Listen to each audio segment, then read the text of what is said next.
Getting a tubeless tire to seat properly on a rim and having it seal perfectly can sometimes be really troublesome. Some people really hate tubeless tires because of how difficult they can be to install, and I can kind of understand that. In my latest video about tubeless installation, I got a lot of comments about people saying that using a regular floor pump wasn't really representative of what people actually experience while installing tubeless tires. And I also agree with that. Most people installing tubeless tires at home only do it once in a while, which means that, every time you install a new tubeless tire, it feels like it's the first time you're doing it because you're not doing it often. So yeah, installing tubeless tires with a regular floor pump can be challenging, if not impossible. Super easy to do with a road tire, a little bit harder to do with a gravel bike tire, and it can be really hard, if not impossible, if you're using a mountain bike tire. So basically, the more volume the tire has, the harder it is to install this tire tubeless. So let's talk about air canisters. If you don't have access to a compressor, an air canister can be a good idea. So what is an air canister? So there are two types. There's the canister itself, which is just like a container that you fill with air. And the other type of canister is the one that is attached to a floor pump. Just like this Lezyne Pressure Over Drive pump that we're gonna talk about today. The Lezyne Pressure Over Drive is a floor pump to which has been added a canister.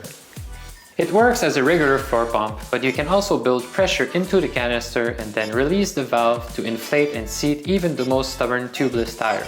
The construction is made of steel and aluminum with the addition of a wooden handle that is kind of Lezyne's signature touch. The analog gauge is very large and easy to read. And it's placed on top of the reservoir so it will remain clean and won't break easily. The nylon reinforced braided hose is long enough for all uses. The chuck is the famous ABS-1 Pro, which is a Presta and Schrader compatible chuck. So you just unscrew the red part here. This is the Schrader side, and this is the Presta side. Also, bonus, did you know that the ABS Pro chuck is also a valve core remover? On this side here, you'll see there's a little rectangular shape. So by turning the chuck, you can actually remove your valve core, which can be really useful sometimes. Anyway, so this chuck, you either like it or you absolutely dislike it. There's no middle ground with this thing. So it's super convenient because it tightens on the valve and it's very secure, so there's no risk of slipping off when you apply the pressure, like when you release the air from the canister. But it's also adding time to everything you do. Like, it's pretty long to thread on a valve.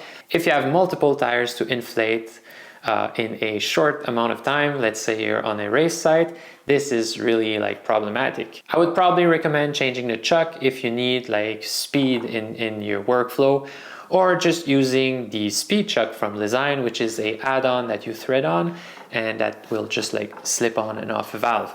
Before you use this pump, you need to understand that this valve here, and I'm just going to open it quickly and you'll see the canister is filled a little bit, so there's air coming out. If I open the valve quickly, there's a lot of airflow in there. So anyway, as soon as you open this, the air inside the canister will flow out. Before you attach this to your valve, you need to make sure that the fill valve is closed. Then you can start building pressure by just using the pump regularly. Anyway, let's see how it works. So I'm going to show you how the pump works. We're going to install a tubeless tire on a Easton EA90 rim. So let's do it. So of course, when you install a tubeless tire, just make sure you install it in the right way. And I'll ask you to answer this. Should you align the brand with the valve or the model of the tire with the valve? I'm gonna go ahead and align the brand with the valve. So the next step is to fill our canister, and to do that you have to make sure that the lever is in the fill position. I call it the closed position. Right now I left it at 100. The trick with this pump is that the canister needs to be filled if you want to use it as a regular pump, so that's why it's still at 100 psi. But anyway, Let's bring it up to 140. So once you've filled your canister, you will attach your chuck to the valve, and then you activate the switch here, and it will let the air from the canister into the tire.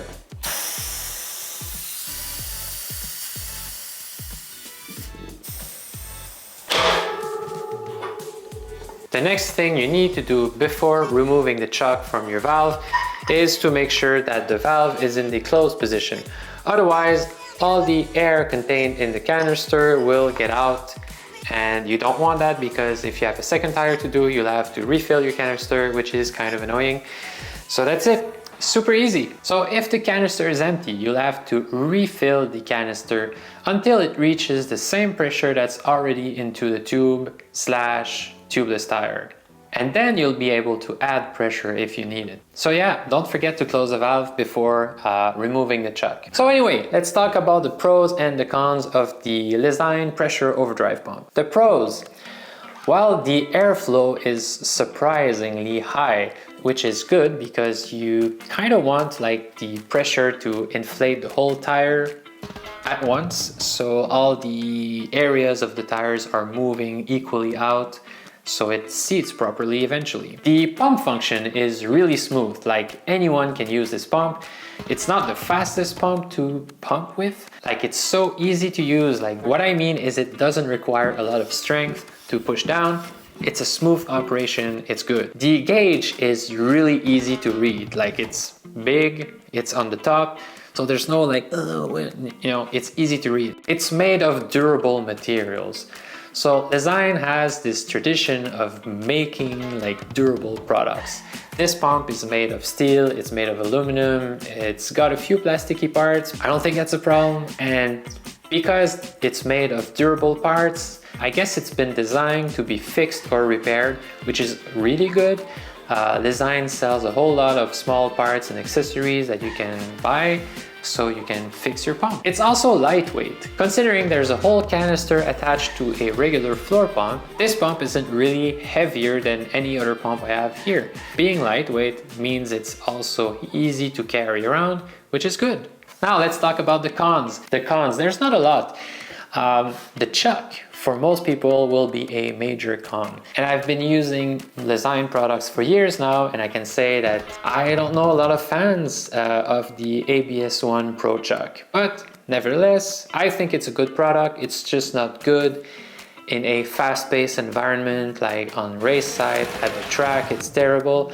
So keep that in mind, but again, you can change the chuck for something that you prefer, or you can also add the Lezyne Speed Chuck, which is a good solution if the ABS1 Pro chuck annoys you, and I think it's only like $5. The second con is the hose. I think it's a bit short, but again, this is very specific to my usage. I usually work on bikes on a bike stand. The way I'm pretty tall, so the bike stand is pretty high, which means that I would require like a longer hose if I wanted to add pressure while I'm working on the bike stand.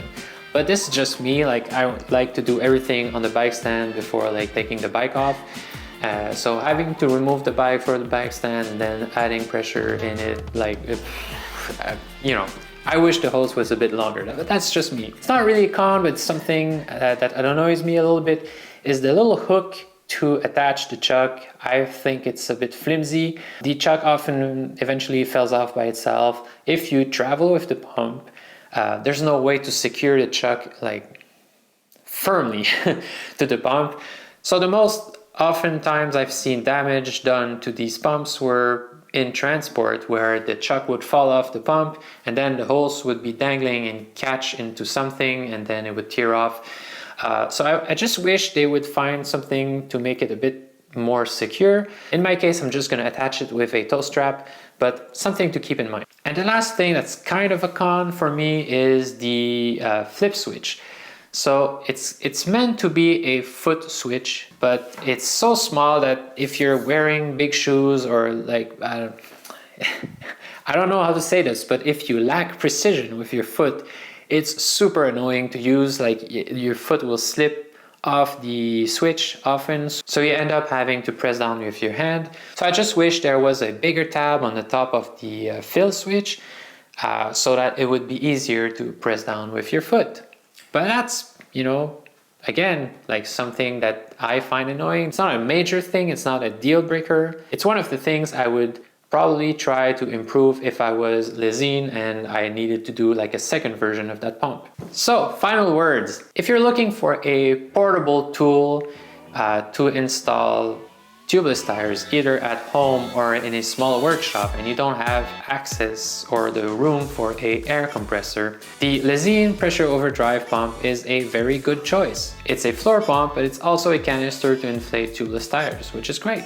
The gauge is super easy to read, it's super reliable, it will last a long time, it's made of durable products, you can replace parts on it. So if you feel like you've learned anything through this video, and if you're still watching, please consider giving this video a like. It really helps me and the channel grow, which is great. So thanks again for watching, I hope you enjoyed it. See you soon.